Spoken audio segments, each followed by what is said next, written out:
JDS डरपोक है, शर्म करो।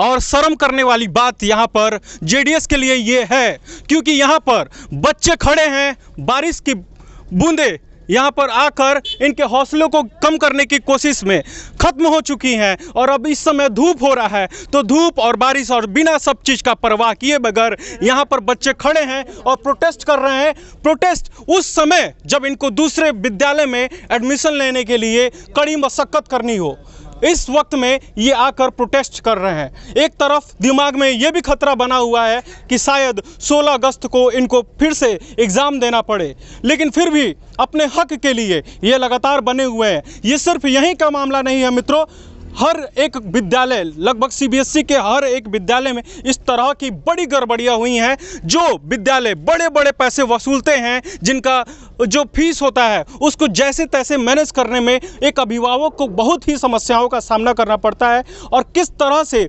उनको प्रताड़ना दी जाती है वो आपसे छुपा नहीं होगा अगर आप एक पेरेंट्स होंगे तो ये एक प्रतिष्ठित विद्यालय है जेडीएस, जिसका नाम ही बहुत काफ़ी होता है कि एजुकेशन के सेक्टर में काफ़ी आगे है। तो यहाँ के जो बच्चों का भविष्य के जो पेरेंट्स होंगे उनका भी एक सोच होगा कि हमारा जो बच्चा है अगर जेडीएस में एडमिशन लिया है या बड़े संस्थान में लिया है तो उसका भविष्य सुदृढ़ होगा। लेकिन क्या 45% नंबर पाकर उसका भविष्य सुदृढ़ होगा?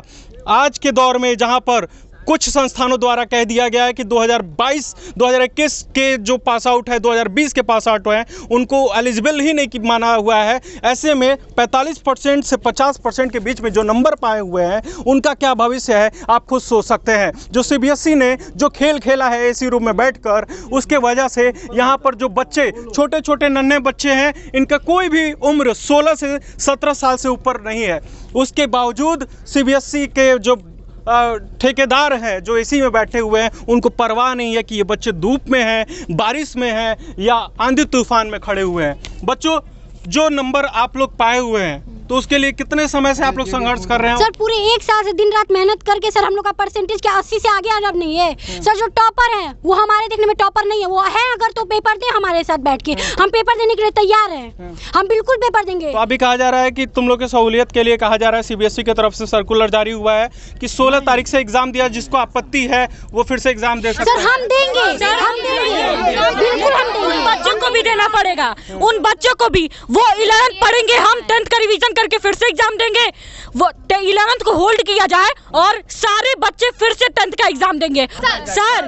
और ये है कि राजेश सर के पास मूल्यांकन किस आधार पर हुआ है यहाँ पर जेडीएस में? दूसरे विद्यालयों में तो अलग अलग कारण है। सर जो वाइस प्रिंसिपल के पास कोचिंग कर रहा है वो सिर्फ 80+ 90+ पा रहा है, लेकिन जो है राजेश मिश्रा सर और बाकी बच्चों को जो हाई परसेंट के लायक है उनको दिया गया है 50, 60, 70, 80% के तक पढ़े। हम लोग जो लड़का 8 नंबर पाया था, साइंस में फेल था, आज वो टॉपर बना हुआ है क्योंकि वो राजेश सर के पास पढ़ता है। हाँ, जो मैथ्स में पूरा कॉपी खाली दिया है वो भी परसेंट पाया, वो भी 98%। हमको नहीं समझ में आ रहा कैसे हम लोग इस लायक नहीं थे, हम लोग 76% लायक थे। सर जो लड़की अल्फाबेट भी नहीं जानती होगी कि अल्फाबेट कितने होते हैं, 19 का टेबल नहीं, 12 का टेबल नहीं, उसको 80% मिला है और हम लोग 55% के लायक हैं। सर आप ही बताइए सर, कुछ टीचर्स ऐसा भी हम लोग को कहे हैं कि हम लोग इस नंबर के लायक नहीं है। मेरा प्री बोर्ड में सबसे हाईएस्ट नंबर इंग्लिश मैथ और साइंस में गया था और सर सबसे कम नंबर मेरा उसी में आया है। ये क्या देखें किस नंबर के बेसिस पे दिए हैं?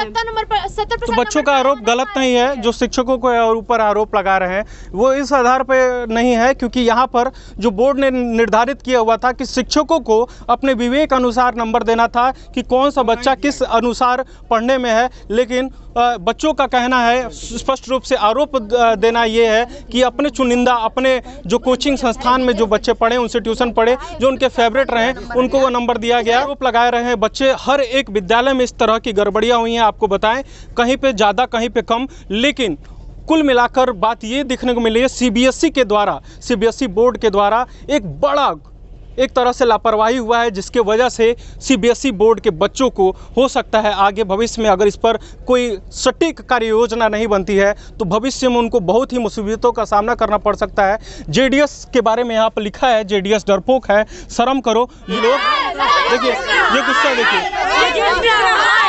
सर राजेश सर रिजाइन है, Rajesh sir principal sir vice principal resign.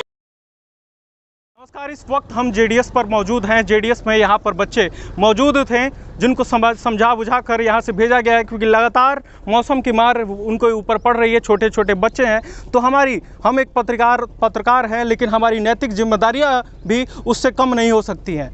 तो जो कार्य प्रशासन को करना चाहिए, विद्यालय प्रशासन को करना चाहिए, समझा बुझा कर भेजना चाहिए, वो कार्य हमको करना पड़ रहा है। इस वक्त में जेडीएस मौजूद में काफ़ी देर से हम कोशिश कर रहे हैं। हमारे पास पुराना भी वीडियो है जिसको हम लिंक में साइड में चला रहे हैं। देखिए टाइमलाइन क्या है वहाँ पर देखिए, तब से हम कोशिश कर रहे हैं कि विद्यालय प्रशासन की जवाबदेही जो तय हो। 2 घंटे से लगभग यहाँ पर हैं और कोशिश किया जा रहा है। विजिटिंग कार्ड भेजा गया था पुलिस प्रशासन के लोगों से, उन्होंने कहा है कि हमसे बात करने के लिए उनको परमिशन की आवश्यकता पड़ेगी, डीएम से परमिशन करा के।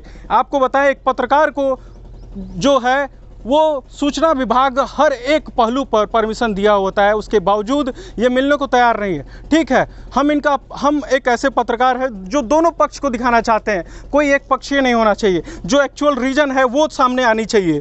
हम किसी के फेवर में और किसी के कमी में नहीं। अब प्रिंसिपल साहब या फिर प्रबंधन समिति अगर इतनी दूध की धुली है तो आकर हमसे बात करनी चाहिए थी। हम यहाँ के जो गेटमैन हैं उनको हम बोले हुए थे, गेटमैन से कहेंगे कि यहाँ पर आए। यादव जी यहाँ पर गेटमैन हैं।